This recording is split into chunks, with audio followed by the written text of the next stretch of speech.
It's natural to experience loss or be overwhelmed after your child, who is no longer a child, leaves home. The emotional roller coaster of empty nest syndrome can be tough, especially if you're facing it without a strong support system. In this video, I show you how to move from grief to growth, rebuild your sense of purpose, and turn this new chapter into one of the most fulfilling times of your life. And if you're new here, I'm Dr. Gayla Gorman. I'm a licensed acupuncturist, naturopath, and author of What's Your Kryptonite? If you'd like to use complementary medicine, you'll need help talking to your doctor. You can get my free guide, How to Talk to Your Doctor So They Listen. Just comment guide or go to drgayla.com/links. On this channel, I'm here to help you reverse the effects of chronic stress so that you can cruise through midlife and beyond symptom-free, so that you can put an end to common midlife symptoms like chronic fatigue, insomnia, mood swings, issues with gut health, and even weight gain. So let's start off by really just talking about empty nest syndrome and what it is. Empty nest syndrome is definitely a thing. I remember my sister telling me how excited she was to have her freedom back after the kids left home. The reality, she found that she was lonely and struggling to fill the void after being a single mom, focused on raising well-adjusted humans for many years. Finding the right support can help parents manage the emotional transition when children leave home. There are distinct stages that can be challenging, but also offer opportunities for personal growth. Understanding these stages can empower parents to process their feelings and adapt to their new roles with resilience. So the first initial stage is shock and grief, and parents may experience intense loneliness, sadness, denial, or a sense of loss as they adjust to a quieter home and the end of daily parenting duties, sometimes feeling overwhelmed or nostalgic. Then you'll probably move into some period of adjustment and maybe a sense of relief. As the initial grief subsides, some parents begin to appreciate newfound freedom, adjust routines, and focus on self-care or relationships that maybe had not gotten much attention in recent years. Gradually, parents embrace the positives of this life change.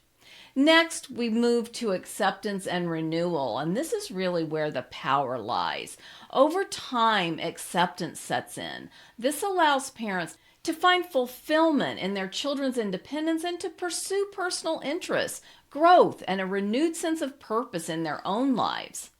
So now that you understand how the stages of empty nest syndrome, ranging from initial shock and grief to eventual acceptance and renewal, can shape your emotional journey, in a moment we're going to explore the most effective ways to support yourself through this transition. By combining self-care, professional help potentially, and intentional lifestyle changes, you can manage difficult feelings, rediscover your purpose, and truly thrive in your new chapter as an empty nester. So, as I mentioned, treatment for empty nest syndrome typically involves a combination of self-care strategies, potentially a professional intervention, therapy of some sort, and intentional lifestyle changes to help parents manage the feelings of loss, sadness, or depression when their children leave home. Effective support empowers women in particular to rediscover purpose, improve their personal well-being, and embrace new opportunities during this transition. So if you think that counseling might help you, professional support, including individual, couples, or family therapy, can really provide a safe space to process emotions, develop coping strategies that are really effective, and embrace this personal growth I'm encouraging you to pursue. Therapy can also address underlying depression or anxiety and help improve communication and relationships, and this will affect every area of your life. Medical treatment is rarely really necessary, but if you've got really severe or prolonged symptoms, medication might be recommended. This is definitely a last resort, and you will be much better served by finding your way through this period by establishing some new, healthier, self-centered habits. If you're trying to figure out what kind of lifestyle changes would be appropriate here, particularly engaging in self-care, setting new personal goals, exploring hobbies maybe that you abandoned decades ago, building social connections, and maintaining a healthy lifestyle are key steps for recovery and finding renewed fulfillment after your children leave home.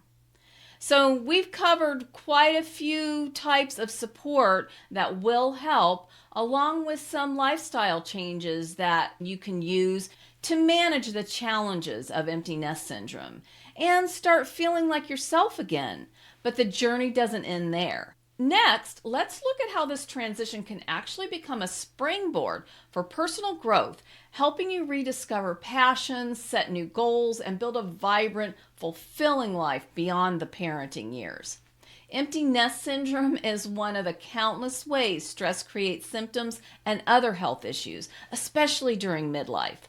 I created a video that shows you how to eliminate symptoms naturally. So I'll make sure to link to it below this video, but make sure you hit subscribe too, because I share a lot of tips when it comes to dealing with stress that's become toxic.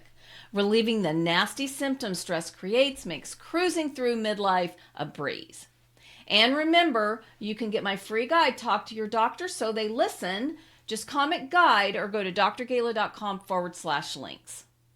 For most women, the empty nest happens around the midway mark in their life. So there's plenty of time to create a phase 2 plan for your life. Let's move on to one of the most empowering aspects of the empty nest journey, personal growth after your child leaves home.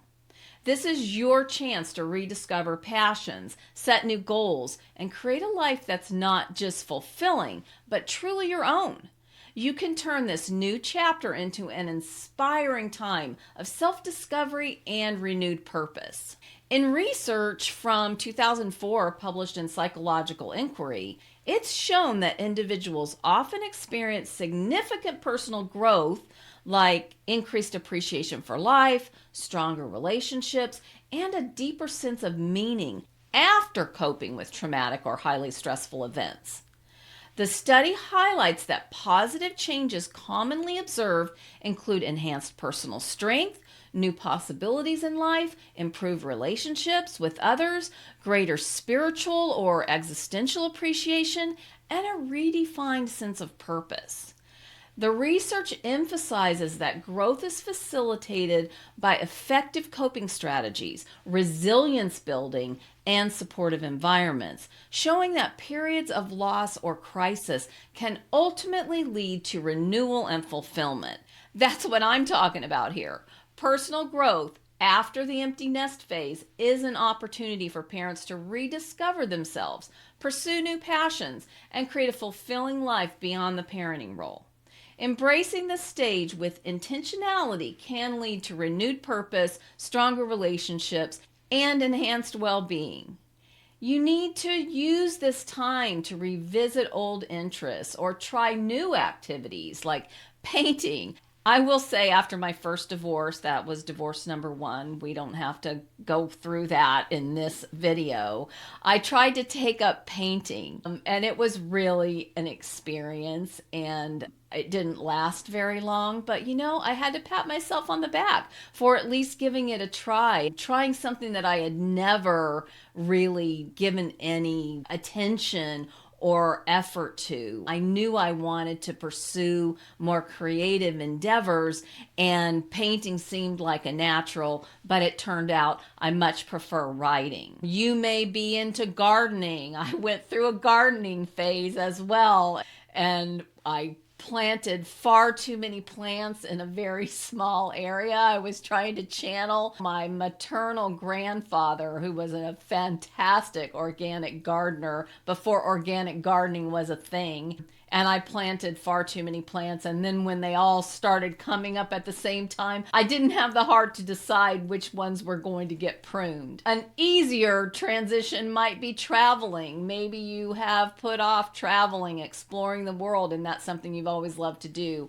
I'm always up for a grand adventure, and traveling, really even just planning the trip, can bring you a tremendous amount of joy.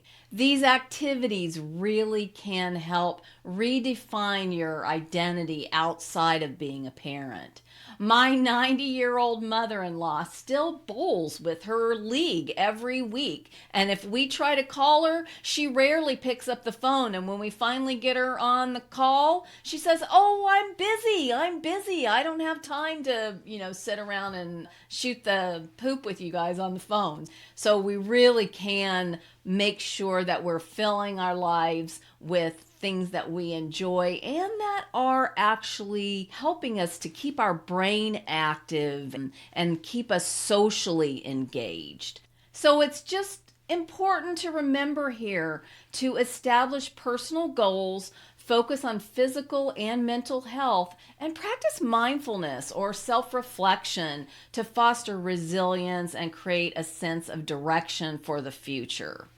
And as you really are making sure that your life is full of experiences that you really enjoy, it's important to emphasize social connections and explore your new roles that you may be stepping into. Strengthen relationships with your partner, join community groups, volunteer, or pursue learning opportunities to expand your social network and find new meaning in this chapter of life.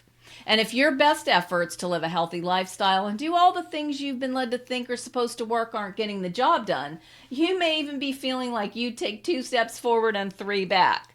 Remember, you can get my free guide, Talk to Your Doctor So They Listen. Just comment guide or go to drgayla.com/links. And in my next video, I'll show you how to manage the toxic stress that's sabotaging your efforts. You can eliminate the symptoms that seem to be piling up in midlife naturally, without medication, crazy diets, intense exercise, or any other unsustainable lifestyle hack.